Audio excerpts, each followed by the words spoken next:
everybody. Welcome to Sozi Classes. In our series of India's relationship with other countries, continent-wise, we have earlier discussed about the introduction of the world's largest continent, Asia.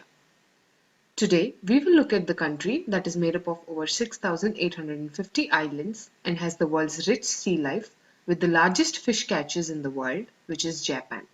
Japan is surrounded by the Pacific Ocean and is in the East Asia. Let us now look at the map of Japan. Japan is surrounded by Sea of Japan to the west, Pacific Ocean to the east, Sea of Okhotsk to the north, and East China Sea and Philippine Sea to the south.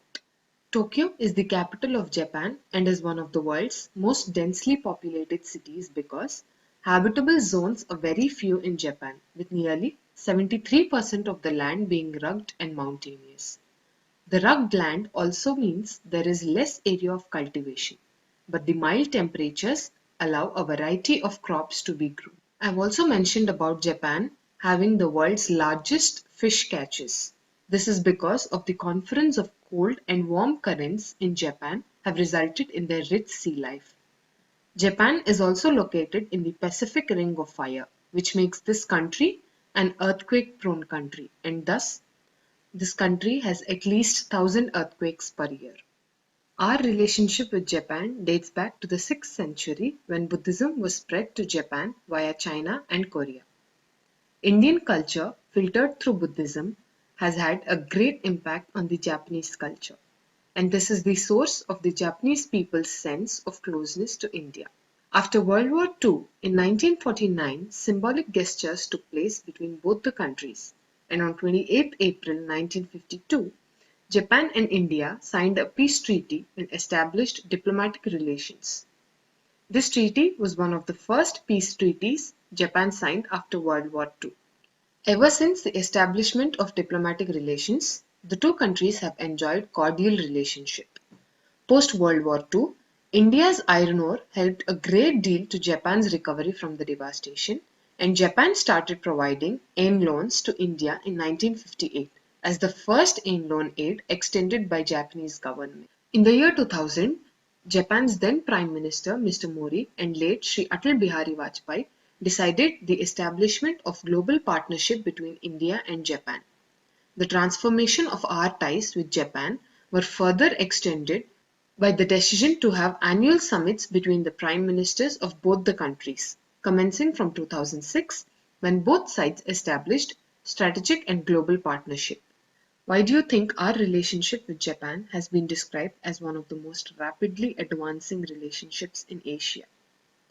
This is because both our countries share several common ideals like democracy, the rule of law, and human rights. And apart from the common ideals we share, both these countries are also concerned about China's growing muscular role in the strategic waters, including the Indo-Pacific region.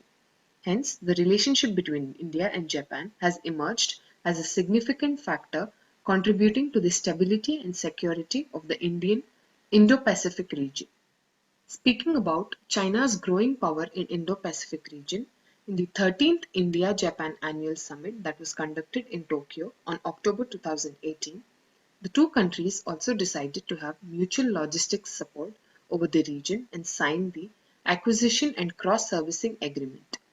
Under ACSA, Japanese ships would get access to fuel and servicing at major Indian naval bases, including the Andaman and Nicobar Islands, which lie near the Malacca Strait, through which a large amount of Japan's as well as China's trade and fuel supplies is shipped.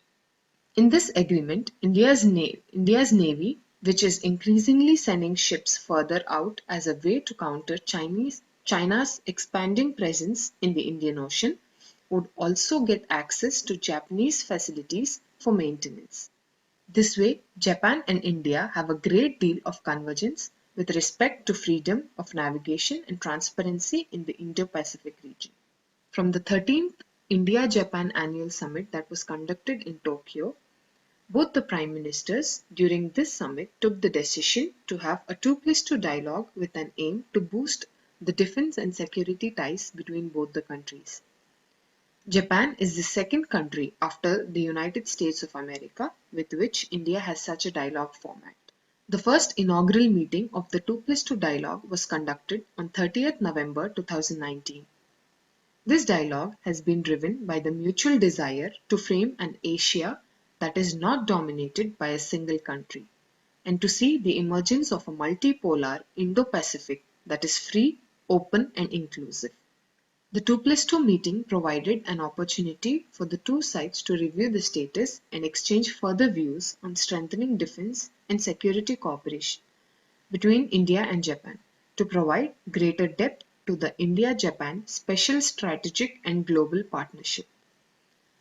This dialogue would be in addition to the existing strategic dialogue formats such as the Annual Defense Ministerial Dialogue, Defense Policy Dialogue, and the National Security Advisors Dialogue. Apart from the AXA and the 2+2 dialogue that can be picked from the 13th Annual Summit, few other important announcements were made by Japan.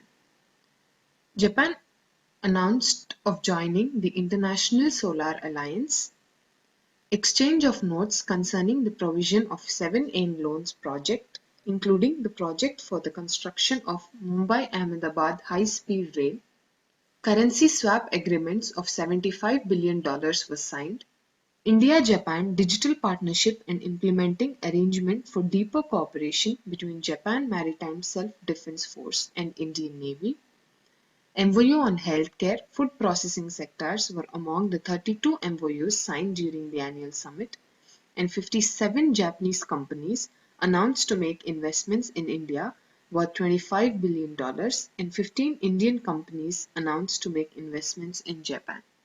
Let us now look at the Act East Forum that was established in the year 2017, which is a dialogue that is led by the Ministry of External Affairs.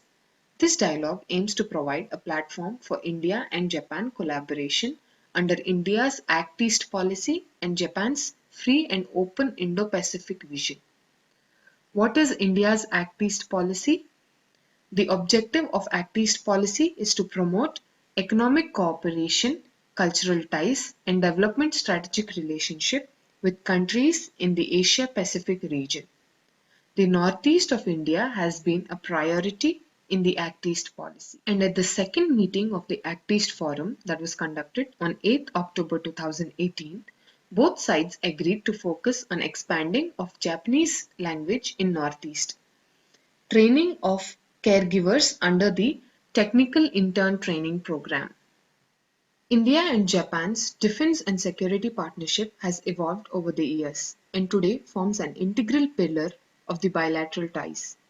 Our exchanges have strengthened due to growing convergence on strategic matters, and its significance is growing from the common outlook on issues of peace, security, and stability of the Indo-Pacific region. Coast Guards have regular annual exchanges since 2006. Staff talks between the three services were also conducted, starting with the 5th Army to Army Staff Talks that was conducted in New Delhi in the year 2019, which was followed by the 3rd Air to Air Staff Talks and 8th Navy to Navy Staff Talks. Both these talks were conducted in Tokyo in the year 2019. The Malabar exercise is a trilateral maritime exercise between India, USA, and Japan. In the year 2007, Australia, along with the three Malabar nations, decided to have a four-nation meeting called the Quadrilateral Initiative to view the increased Chinese economic and military power. This dialogue was withdrawn due to Australia's concerns about joining a perceived alliance against China. However, the United States of America, India, and Japan continued their naval exercises through Malabar. But in the year 2017, during the ASEAN summit, all four former members rejoined in negotiations to revive the Quadrilateral Alliance due to the raised tensions in South China Sea, caused primarily by China. Such exercises, apart from having free, open, and inclusive relationship between the countries, will also help each other in technology transfers, Asia-Pacific defense partnerships, and manage our troops well across the borders. Speaking about the economic relationship India has with Japan, Japan is regarded as a key partner in India's economic transformation. Japan's interest in India is increasing due to a variety of reasons, including India's large and growing market and its resources, especially the human resources.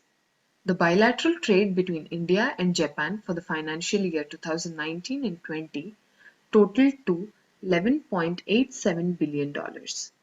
India's exports from Japan amounted to $3.94 billion, while India's import from Japan amounted to $7.93 billion.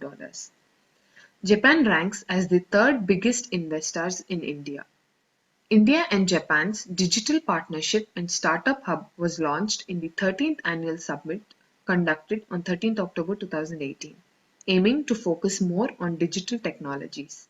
As an initiative for this partnership, both the countries signed a joint statement to set up the first startup hub in Bangalore by JETRO to identify selected Indian startups for Japanese market and for potential Japanese investors.